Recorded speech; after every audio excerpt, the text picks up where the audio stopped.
Howdy and hello everyone. You guys ever heard of Ghost of Yote? Pretty big game. Just came out. You've probably heard of it. Well, I'm not going to be talking about that today, because I'm not finished with the game yet. But you probably could have guessed that, unless you can't read the title of the video. Then, surprise! I'm talking about its predecessor today, Ghost of Tsushima. If you clicked on the video, then you probably know what Ghost of Tsushima is. It's the samurai game with the cool-ass main character. If you thought that, then you're correct, and you're cool as fuck for thinking that. But in this video, I want to go into a little more detail on why I love this game so much and why I call it a masterpiece. For a very long time, Ghost of Tsushima was my number 2 game that I had ever played. It sat at the high and mighty spot for a very long time, and to be honest, I didn't think it was ever going to move. Then I started playing these little games. I don't know, they're kind of underground, you've probably never heard of them. They're called Souls games. And slowly but surely, Ghost of Tsushima fell farther and farther and farther down from its original second place spot. Where I have it ranked now? I don't fucking know. I do know that it's no longer in my top 5. That's basically just held for Souls games and Red Dead 2. So you may be asking, well, how the fuck can a game that's not even in your top 5 be a masterpiece? First, mind your swearing. Second, I'm getting to that if you just be a little more fucking patient. While Ghost of Tsushima failed to stay as my number 2 game, its story has always stayed as my second favorite story in any video game. It's fantastic. And it's the first thing I want to talk about in this video. Jin's story and transformation from an honorable samurai to the ghost is so fucking good. Sucker Punch absolutely nailed that shit. Fucking grand slam, touchdown, goal, half court shot, triple backflip, dunk, nailed Jin's story. It really doesn't get much better than Jin's character.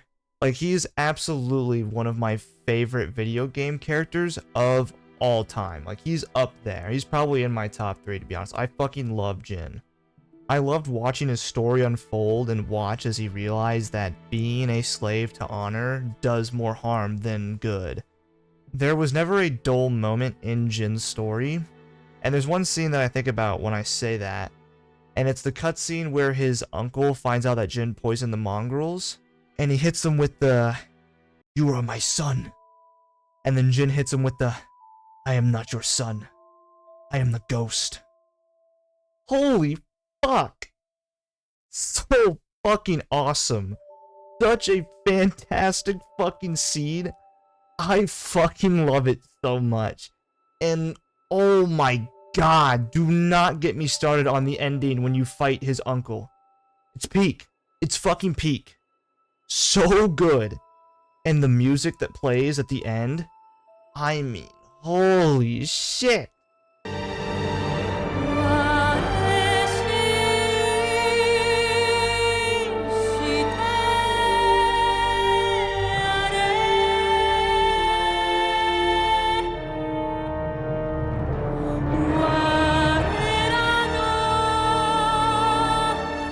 Absolute cinema.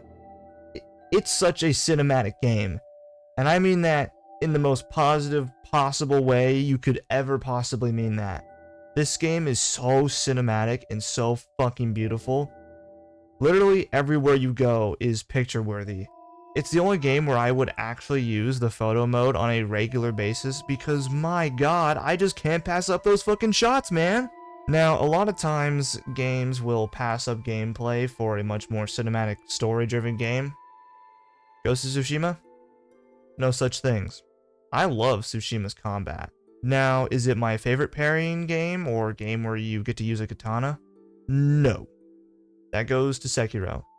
But man, Tsushima's is still so fucking good. The duels and stealth and just taking on an entire group is just so fucking great. It all feels so good. Having all the different stances was a really cool thing to add, and I really liked having to change between them depending on what enemy I was fighting. It really helped mix up the combat a bit. Honestly, I'm really bad at explaining just how good and fun the combat is. You're just gonna have to trust me on this one. This shit's awesome. Also, something else that makes the combat even better is how cinematic every fight feels. Like I said, this entire game is just cinematic as fuck. And another thing that I adore about Tsushima is how they implemented things like the waypoint system. There's no HUD, no minimap, none of that shit. Just the wind. You just follow the wind, and I love that. I think it is such a cool way of implementing something like the waypoint system. It just makes the game even more cinematic. And I fucking love that. I love that so fucking much. Now, there is one thing I want to talk about that I don't really like about this game. They lie straight to your face. When you pick your horse, it tells you that it'll be with you throughout your entire journey. Those lying sacks of shit. Sucker Punch, you pieces of shit. You motherfuckers, you lied to me. You killed him. You killed my fucking horse? That shit fucking devastated me. I loved that fucking horse and you killed him. Right in front of me. You bastards. You fucking bastards. I'll never forget what you did to me. Sorry. I just wanted to get that off my chest there. Been holding that pain for a while. Alright. One more thing I want to talk about. The DLC. So imagine with me for a second. Taking the Peak of Tsushima, and then adding another Peak Island to the game. Boom. There it is. Iki Island. I love this DLC. It's got great boss fights. It added even more to the story and gives Jin's character even more depth, as he somewhat blames himself for his father's death, and he realizes what his father was doing to the people of Iki Island, further pushing him into being the ghost. Also, it has the fucking monkey armor, the best armor ever. So automatically it kind of makes the DLC the greatest thing ever on the face of Earth. Just as a whole, this game is fucking fantastic, and I have very little bad to say about the game. It is seriously an amazing experience, and I truly wish I could go back and play this game for the first time again, because that first playthrough was so fucking great. Currently, I can't really compare it to Ghost of Yotei. I've only played some of Ghost of Yotei, like a couple hours. But from what I've played, I think Yotei will be better in every way except for one. The story. Don't get me wrong, a revenge story can be good, and I'm sure Yotei's will be good. But come on, you can't beat Jin's story. But I am glad that Yotei seems to be better. It is a sequel after all, and that's what I want from a sequel. So my hopes and expectations are very high for Yotei. And I hope that Yotei continues to be better than Ghost of Tsushima. I will be making a video on Yotei once I finish it, so hopefully that video will be here somewhat soon, as long as I get around to playing the game. If there's one thing that I hope you will take away from this video, it's that you need, and I mean you need, to play Ghost of Tsushima. It is such a great game. I love it so fucking much, and I honestly think you will too. It is such a great game with fantastic combat, a fantastic story, fantastic characters, fantastic everything.